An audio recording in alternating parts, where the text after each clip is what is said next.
O silêncio de Janet Jackson não foi apenas uma questão de reserva, mas um véu de dor e luto que a envolveu durante anos.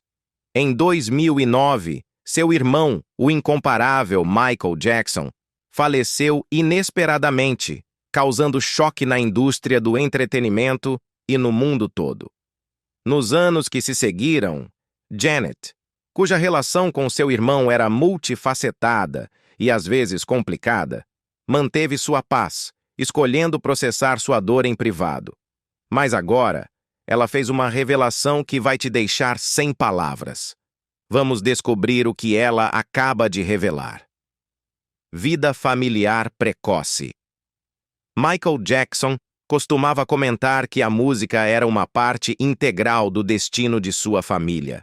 Nascido em 29 de agosto de 1958, em Gary, Indiana, Michael foi o oitavo de 10 filhos da família Jackson. Eles viviam em uma casa modesta de 2 quartos na Jackson Street, um testemunho de suas raízes de classe trabalhadora. A mãe de Michael, Catherine Esther Jackson, era apaixonada por música, tocava clarinete e piano. Ela sonhava em se tornar uma cantora de música country e western, mas em vez disso, trabalhou meio período na Sears para sustentar sua numerosa família. Catherine também era uma devota testemunha de Jeová, uma fé que ela transmitiu aos seus filhos. O pai de Michael, Joseph Walter Joe Jackson, tinha uma gama mais eclética de interesses. Ex-boxeador, Joe trabalhava como operador de guindaste na US Steel. Para complementar a renda da família, ele tocava guitarra em uma banda local de rhythm and blues, chamada The Falcons. A linhagem de Joe incluía seu bisavô, July Jack Gale, que supostamente foi um explorador do exército dos EUA e possivelmente um curandeiro nativo americano, segundo a tradição familiar. Michael cresceu em uma família numerosa com 3 irmãs, Rebbe, Latoya e Janet, e 5 irmãos, Jack, Tito, Jermaine, Marlon e Randy. Tragicamente, o irmão gêmeo de Marlon, Brandon, morreu pouco depois de nascer, adicionando uma nota sombria à história da família. A vida da família Jackson em Gary não foi isenta de dificuldades. Viver em uma casa tão pequena com tantos irmãos significava que a privacidade era um luxo. No entanto, esse ambiente unido fomentou um forte senso de unidade e trabalho em equipe. Os filhos de Jackson foram ensinados a se apoiar mutuamente, tanto na vida cotidiana quanto em seus crescentes esforços musicais. O ambiente cultural de Gary, uma cidade industrial predominantemente afro-americana, também influenciou o desenvolvimento de Michael. As ricas tradições musicais da cultura afro-americana, que incluem o gospel, o blues e o rhythm and blues, forneceram um pano de fundo vibrante para seus primeiros anos. Esses gêneros influenciariam profundamente seu estilo musical, contribuindo para o som único que mais tarde conquistaria o mundo. Apesar dos desafios de sua situação econômica, os Jackson estavam decididos a aproveitar seus talentos musicais para melhorar suas circunstâncias. Essa determinação era particularmente evidente em Joe, cuja busca incansável pelo sucesso musical para seus filhos foi tanto uma fonte de inspiração quanto de contenção. Começos musicais. Desde uma idade precoce, a música estava presente na vida de Michael. A casa dos Jackson estava sempre cheia de melodias, fossem as tentativas de canto de sua mãe ou os ensaios de seu pai com sua banda. Essas primeiras exposições foram fundamentais para moldar os talentos musicais de Michael.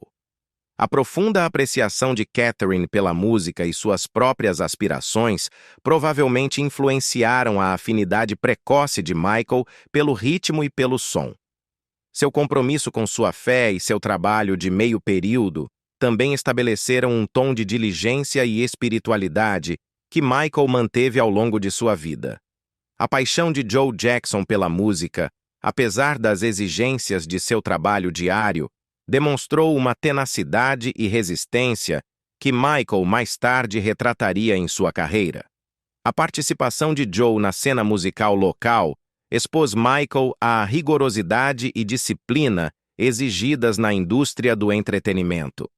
Apesar de seus métodos frequentemente controversos, a dedicação de Joe para aperfeiçoar as habilidades musicais de seus filhos desempenhou um papel significativo em seu sucesso eventual.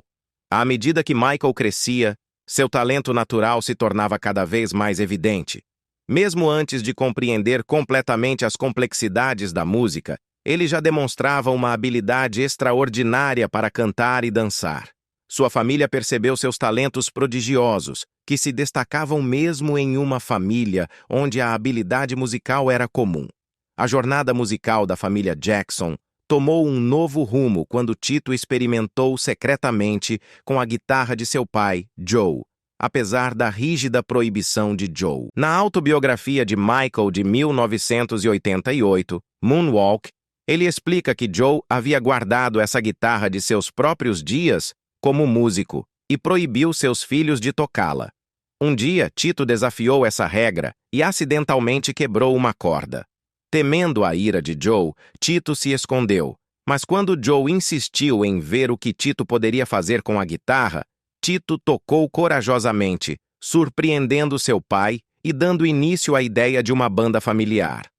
Em 1963, os Jackson Brothers, Jack, Tito e Jermaine, começaram a participar de concursos de talentos locais. Em 1965, Joe incluiu os irmãos mais novos, Marlon e Michael, renomeando o grupo para The Jackson 5. Joe então assumiu o papel de empresário, orientando as carreiras musicais de seus filhos. Joe Jackson era infame por sua disciplina rígida, garantindo que os ensaios de seus filhos fossem longos e rigorosos. Seu objetivo era fazer com que suas apresentações fossem impecáveis. No entanto, essa busca implacável pela perfeição se tornaria uma fonte de profundo pesar para Michael. Ao longo de sua vida, Michael frequentemente expressou tristeza pela perda de sua infância, sentindo que foi empurrado prematuramente para um mundo adulto. Em uma entrevista de 2002 à revista Gold, ele compartilhou francamente: "Cresci no palco. Cresci em clubes noturnos. Quando tinha 7, 8 anos, estava em clubes noturnos. Vi garotas se despindo, vi brigas começarem, vi pessoas vomitando umas nas outras, vi adultos agindo como porcos." Essas experiências deixaram uma impressão duradoura em Michael, moldando sua perspectiva sobre a vida e a fama. Ele sentia que havia sido privado das alegrias simples e das liberdades de uma infância típica. O ambiente duro e exigente, orquestrado por Joe, destinado a moldar seus filhos em superestrelas, muitas vezes negligenciava suas necessidades emocionais e de desenvolvimento. Os métodos rigorosos de Joe incluíam castigar severamente os erros e insistir na perfeição o tempo todo. Embora essa abordagem tenha inculcado uma forte ética de trabalho e profissionalismo em Michael e seus irmãos, também criou uma relação complexa entre eles e seu pai. Michael, em particular, lutou com sentimentos de ressentimento e desejo por uma infância mais convencional. Apesar desses desafios, a exposição precoce de Michael à indústria do entretenimento o equipou com habilidades e experiências valiosas. Sua capacidade de atuar sob pressão, sua meticulosa atenção aos detalhes e seu compromisso inabalável com sua arte remontam a esses anos formativos. No entanto, o preço que ele pagou foi alto, levando-o a uma busca vitalícia pela infância que nunca teve. Triunfos dos Jackson 5. The Jackson 5 cresceu e se tornou um dos maiores atos musicais da década de 1970. O grupo começou a se apresentar em concursos de talentos e clubes no circuito Chitlin, um conjunto de clubes e teatros voltados para o público negro. Em 1967, assinaram seu primeiro contrato discográfico com o pequeno selo Steeltown Records e lançaram 2 singles que não tiveram muito impacto. No entanto, tudo mudou em 1968, quando o grupo assinou com o importante selo Motown Records. Imediatamente se tornaram uma sensação, fazendo história como o primeiro grupo a colocar seus 4 primeiros singles no número 1 da lista Billboard Hot 100. Esses sucessos foram I Want You Back, ABC, The Love You Save e I'll Be There. Em um período de apenas 5 anos, de 1969 a 1974, os Jackson 5 acumularam impressionantes 17 sucessos no top 40 do pop, incluindo 6 singles número 1 no R&B. A onda de sucesso foi impulsionada pelas incrivelmente talentosas vozes principais do irmão mais novo, Michael Jackson, que ainda era uma criança quando o grupo explodiu na cena. O som funk soul do grupo, os lindos movimentos de dança coreografados e a incrível habilidade vocal de Michael os transformaram em estrelas. Os fãs não se cansavam de seus shows energéticos e de suas músicas animadas e cativantes. Após alcançar tanto sucesso inicial na Motown, os Jackson 5 decidiram sair e assinar um novo contrato com a Epic Records em 1976. Jermaine escolheu ficar na Motown, sendo substituído pelo irmão mais novo Randy no grupo, que passou a se chamar The Jacksons. Eles continuaram a produzir sucessos na Epic, como Enjoy Yourself, Shake Your Body, Down to the Ground e Can You Feel It, de álbuns como Destiny e Triumph. Enquanto continuavam a se apresentar juntos, Michael Jackson também iniciou uma carreira solo enormemente bem-sucedida, começando com sucessos como Don't Stop Till You Get Enough e Billie Jean. Mas foi Off the Wall o álbum que estabeleceu Michael Jackson como o verdadeiro rei do pop, separando-o de seus começos como a estrela infantil vocalista dos Jackson 5. Lançado em 1979, quando Michael tinha apenas 21 anos, o álbum permitiu que ele se livrasse de sua imagem de pop juvenil e mostrasse sua evolução para um som e estilo mais maduros e sofisticados. A música em Off the Wall misturava funk, disco, soul e R&B contemporâneo em uma mistura envolvente, como nada que Michael tivesse gravado antes. Canções como a faixa título, a rítmica Don't Stop Till You Get Enough e a melódica She's Out of My Life demonstraram seu rápido crescimento como artista, compositor e vocalista. Ele coescreveu várias faixas, exercitando ainda mais sua criatividade e visão. Off the Wall foi tanto um sucesso crítico quanto comercial. Produziu 4 sucessos no top 10 da parada pop, incluindo 2 em primeiro lugar com Don't Stop Till You Get Enough e Rock With You. O álbum alcançou a posição número 3 na lista de álbuns da Billboard 200. Mais importante ainda, anunciou a chegada de Michael como uma força absoluta na música, capaz de atrair fãs de todos os gêneros, idades e origens. O reconhecimento generalizado e o sucesso resultaram em importantes prêmios. Nos American Music Awards de 1980, Michael ganhou 3 grandes honrarias: álbum Soul R&B favorito, artista masculino e single por Don't Stop. Ele também levou para casa seu primeiro Grammy por melhor performance vocal masculina de R&B pela contagiante faixa Don't Stop. Apesar de vender mais de 20 milhões de cópias em todo o mundo, Michael sentia que Off the Wall deveria ter tido um impacto ainda maior. Determinado a elevar ainda mais o nível para seu próximo álbum, ele empurrou os limites, assumiu mais riscos criativos e criou uma verdadeira obra-prima. Para garantir controle criativo completo e obter maiores lucros, Michael lutou por um contrato sem precedentes que lhe concedeu a maior taxa de royalties da indústria musical na época, impressionantes 37% dos lucros brutos dos álbuns. Isso estabeleceu as bases para que Thriller de 1982 se tornasse o álbum mais vendido de todos os tempos. Eventualmente, Michael deixou o grupo Jackson 5 após o lançamento de seu enorme álbum Victory e a turnê junto aos seus irmãos em 1984. Os Jackson restantes continuaram por mais alguns anos, mas sua popularidade diminuiu sem Michael como o principal atrativo. No entanto, os Jackson 5 se reuniram várias vezes ao longo dos anos, incluindo no especial de TV do 25º aniversário da Motown, em 1883, e no concerto de celebração do 30º aniversário de Michael, em 2001. Estima-se que os Jackson 5 tenham vendido mais de 150 milhões de discos em todo o mundo durante sua carreira icônica.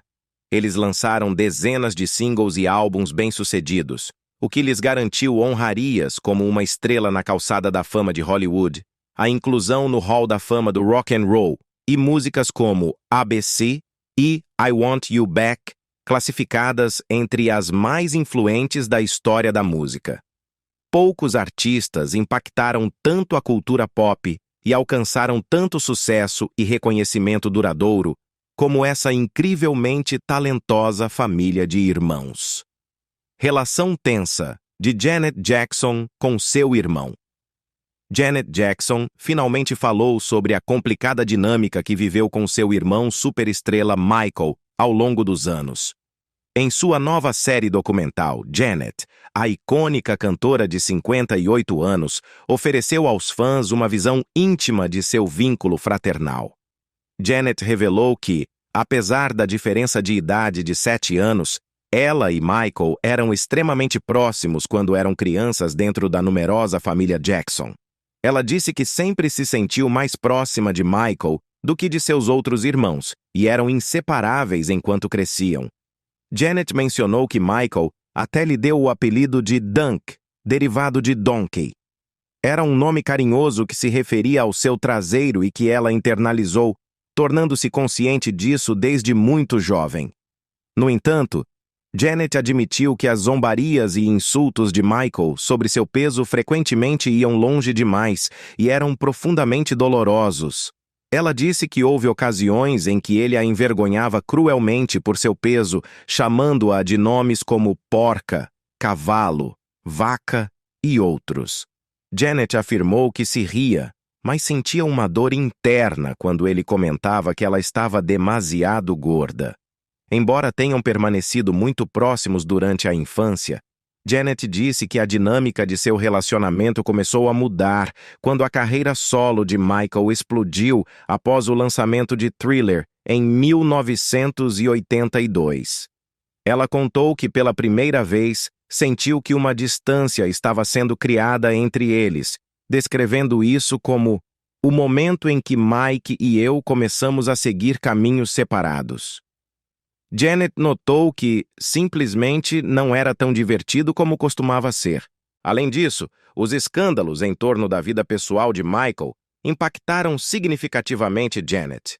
Ela expressou sua profunda decepção com os rumores sobre seu famoso irmão, mas também sua raiva de como isso afetou negativamente sua própria carreira em ascensão por associação. Janet explicou que, antes das acusações, estava prestes a assinar um grande contrato de patrocínio com a Coca-Cola, que seria o maior de sua carreira até aquele momento. No entanto, a empresa rapidamente desistiu assim que as chocantes acusações contra Michael foram tornadas públicas. Quando isso veio à tona, a Coca-Cola disse, "Não, obrigado", lembrou Janet. Culpada por associação, é assim que chamam, não é?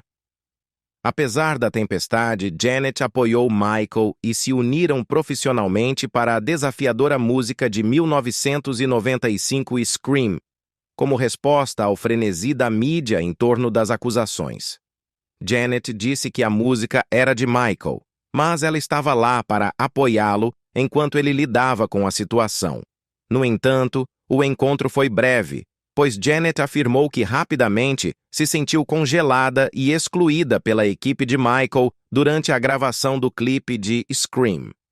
Ela disse que a mantinham deliberadamente separada, não permitindo que ela presenciasse a filmagem de Michael. Michael filmava à noite, eu durante o dia. A gravadora dele bloqueava o set para que eu não pudesse ver o que estava acontecendo. Não queriam que eu estivesse lá, revelou Janet. Ela sentiu que estavam tentando criar um senso de competição e rivalidade entre os dois irmãos. Isso realmente me machucou, porque senti que estava lá lutando com ele, não para enfrentá-lo, expressou Janet. Eu queria que ele sentisse como nos velhos tempos entre nós. E não foi assim. Os velhos tempos já tinham passado há muito. Embora Scream tenha sido um sucesso mundial, não foi suficiente para reparar completamente a fratura em seu relacionamento naquele momento. As acusações e as controvérsias ao seu redor pareciam ter criado uma lacuna permanente entre eles. A morte de Michael. Após a trágica morte de Michael por uma overdose em 2009, Janet continuou a honrar seu legado e a complicada relação entre eles através de vários tributos e performances ao longo dos anos. Pouco depois de seu falecimento, ela cantou sozinha seu icônico dueto Scream, durante um segmento emocionante no MTV Video Music Awards de 2009, como tributo ao seu querido irmão.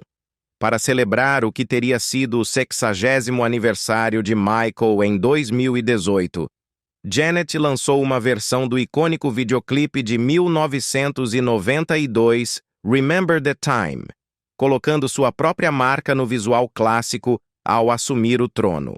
E no aniversário de Michael em 2020, Janet compartilhou uma mensagem emocionante no Instagram, junto com uma foto deles quando eram mais jovens.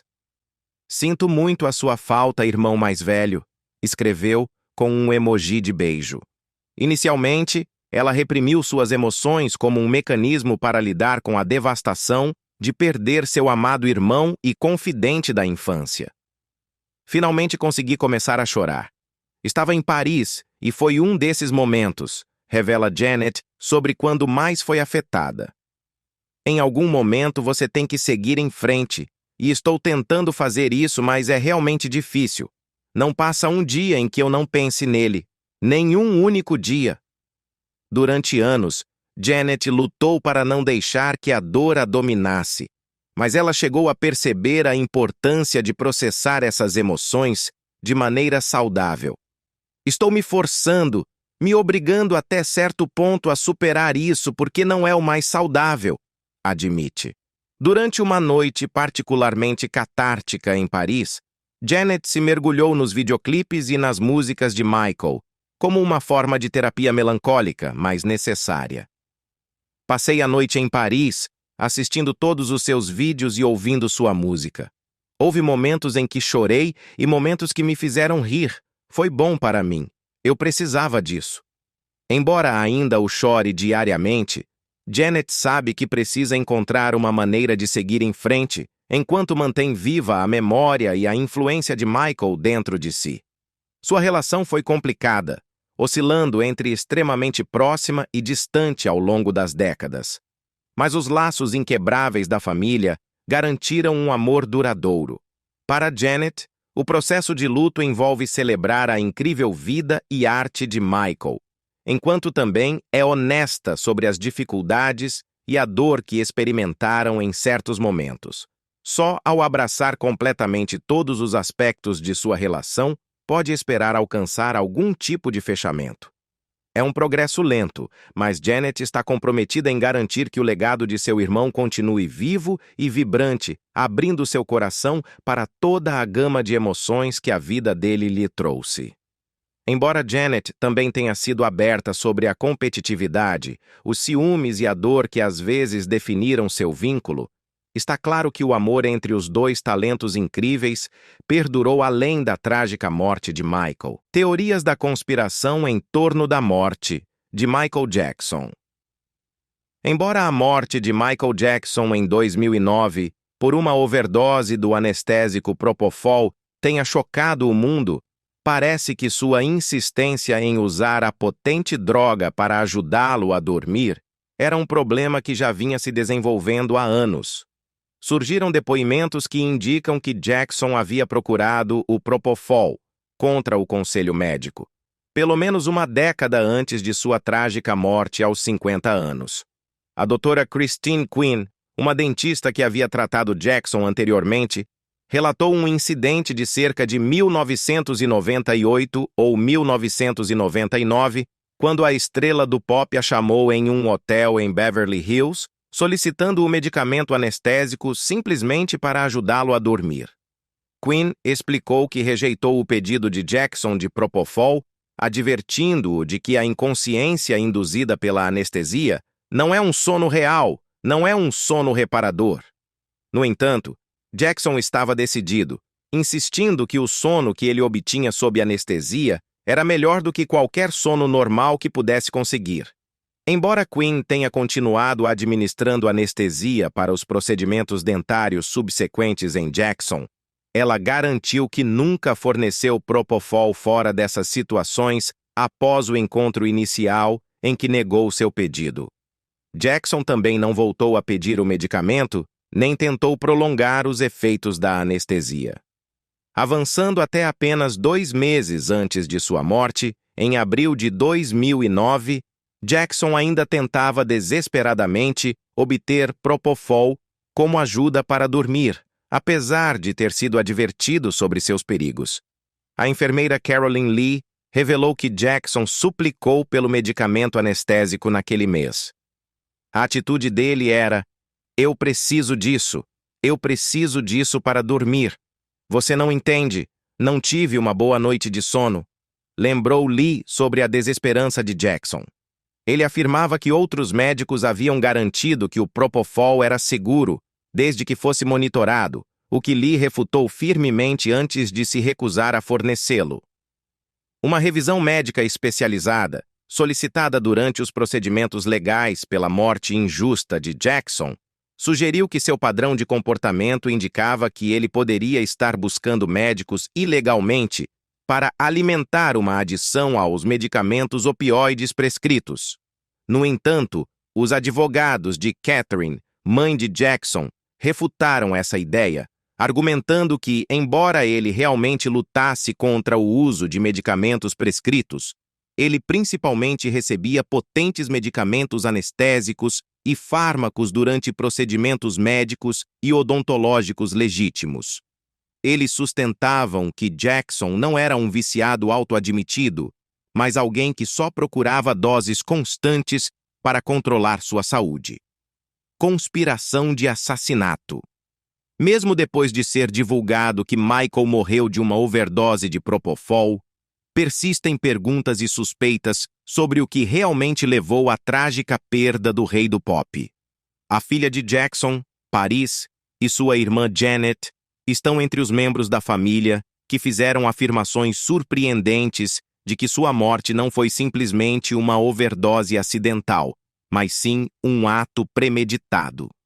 Sim, eles disseram que poderia ter sido um assassinato. Em sua primeira entrevista, aprofundada em 2017, Paris Jackson, que tinha apenas 11 anos quando seu pai faleceu, compartilhou sua firme convicção de que houve jogo sujo. Todas as flechas apontam para isso. Parece uma teoria da conspiração total, mas todos os verdadeiros fãs e todos na família sabem disso. Foi uma armadilha, afirmou a jovem de 18 anos na época. Janet Jackson ecoou esses sentimentos, expressando suas próprias suspeitas de que a morte de seu irmão foi potencialmente um plano orquestrado. Sua irmã mais velha, LaToya, tem sido uma das membros da família Jackson mais vocais ao promover essa narrativa ao longo dos anos. Eu realmente sinto que Conrad Murray é apenas o bode expiatório. Parece um plano premeditado para se livrarem do meu irmão, algo do que ele me alertou repetidamente, disse LaToya, referindo-se ao médico pessoal de Michael, que foi condenado por homicídio involuntário por administrar a dose fatal de Propofol. De acordo com LaToya, Michael acreditava que havia forças nefastas que cobiçavam seu extremamente valioso catálogo de músicas e propriedade intelectual. É por causa do meu catálogo. E estão atrás dele, e querem ele, querem colocar as mãos nele, querem tirá-lo de mim. Afirmou que Michael lhe disse sobre seus temores de que alguém queria se livrar dele. LaToya se lembrou da atmosfera calma na noite da morte de Michael, em 25 de junho de 2009, dizendo que seu irmão sentia que sua vida estava em perigo. Ela insinuou que algumas das mesmas pessoas de quem Michael desconfiava acabaram tomando o controle de seu patrimônio e assuntos após seu falecimento. Sem mencionar nomes, LaToya alegou que um médico a quem se referia como Dr. Tom, que estava envolvido na gestão dos negócios de Michael, o despojou de seu círculo de confiança nos últimos anos de sua vida. Isso teria permitido que figuras como Dr. Tom supostamente orientassem Michael para negócios que os beneficiavam, não a ele.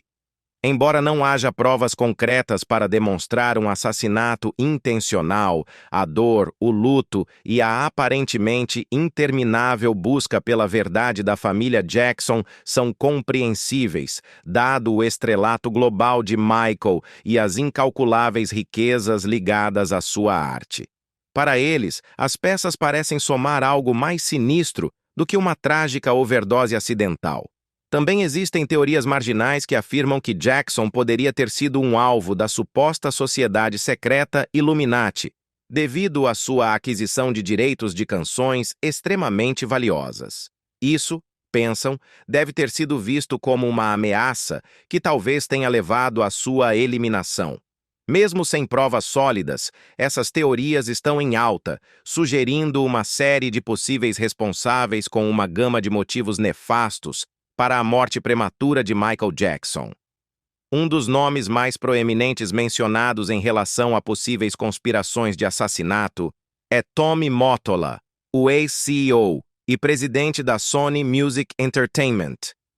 Mottola e Jackson haviam estado envolvidos em uma amarga disputa de décadas, originada pelas afirmações de Jackson no início dos anos 200, de que a Sony e a indústria musical, em geral, eram discriminatórias e exploravam os artistas negros.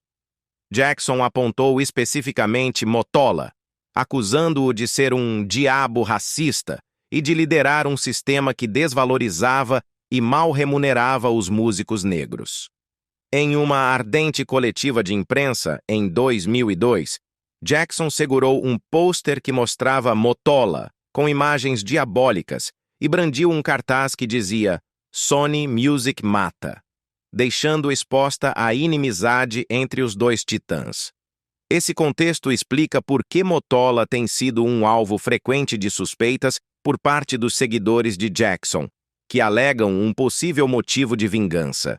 Em um giro irônico do destino, a Sony adquiriria mais tarde uma participação controladora de 60% no antigo selo de Jackson, EMI, em 2018, dando-lhes finalmente supervisão sobre os lucrativos catálogos de músicas que foram o centro dos confrontos entre Jackson e Mottola anos antes.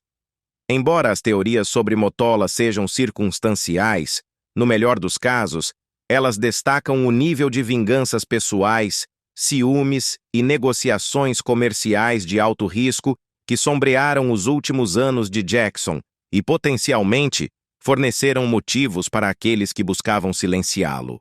Claro, qualquer trama conspiratória em torno da morte de Jackson provavelmente foi alimentada pela inveja de seus talentos sobrenaturais que o tornaram um dos artistas mais bem-sucedidos e influentes de todos os tempos. Apesar de nunca ter recebido formação formal, Jackson demonstrou um gênio preternatural em canto, dança, musicalidade e arte. Ele possuía uma impressionante extensão vocal de 4 oitavas, aclamada como uma das maiores da história da música. Coreógrafos lendários como Bob Fosse e Fred Astaire elogiaram Jackson, com Astaire declarando-o o melhor dançarino do século, graças à sua velocidade, precisão e movimentos inovadores executados impecavelmente. Jackson foi uma verdadeira ameaça tripla que conseguia compor músicas inteiras de improviso, tocar múltiplos instrumentos com habilidade virtuosa e oferecer rotinas de dança eletrizantes repletas de movimentos icônicos. Tudo isso enquanto cantava ao vivo sem perder o ritmo. Sua versatilidade lhe permitiu fundir gêneros como pop, rock, R&B e soul de maneira impecável. Desde muito jovem, Jackson demonstrou talentos prodigiosos muito acima de sua idade. Aos 5 anos, ele cativava o público com interpretações poderosas de músicas complexas que a maioria dos adultos nunca conseguiria cantar adequadamente. Sua habilidade de imitar qualquer instrumento com sua voz era impressionante. Seja você alguém que acredita em teorias conspiratórias extravagantes sobre sua morte ou não se pode negar que Michael Jackson foi um talento geracional e uma força criativa como nenhuma outra que o mundo do entretenimento tenha visto antes ou depois dele. Talvez seu gênio fosse deslumbrante demais para este mundo, pelo menos de acordo com os teóricos da conspiração mais obscuros que buscam dar o falecimento. Uma coisa é certa: Michael Jackson foi um visionário que transformou a indústria musical, elevando os videoclipes a uma forma de arte, em vez de serem apenas uma ferramenta promocional. Seu enfoque inovador deixou um impacto duradouro sobre como a música era apresentada visualmente, cativando públicos globalmente, independentemente de raça, cultura ou idade. Seus clássicos atemporais como Don't Stop Till You Get Enough, Billie Jean e Beat It, compostos há 35 a 40 anos, ainda ressoam até hoje, garantindo-lhe um lugar merecido no Hall da Fama dos compositores. Além de sua própria era, a influência de Michael Jackson ressoa no trabalho de artistas contemporâneos como Bruno Mars, Lady Gaga e Justin Timberlake, que se inspiram em suas contribuições revolucionárias. Se ainda há mais revelações bombásticas por descobrir, isso está por vir. Mas para os entes queridos de Michael, nenhuma teoria sobre sua morte desconcertante parece ser extravagante demais para considerar, enquanto continuam lidando com o trauma duradouro de uma perda tão inimaginável em circunstâncias controversas. Além disso, independentemente de as revelações de Janet esclarecerem ou confundirem, certamente provocarão conversas e reacenderão a fascinação mundial pela vida e pelo legado de Michael Jackson. Em meio a essa revelação, convidamos você a compartilhar seus pensamentos e opiniões sobre o assunto. O que isso significa para a reputação do rei do pop e acrescenta algo às especulações que já circulam em torno de seu falecimento prematuro? Valorizamos sua opinião, então não hesite em deixar um comentário abaixo. E se você aprecia o conteúdo estimulante que criamos, por favor, curta e se inscreva para ficar por dentro das últimas notícias e discussões.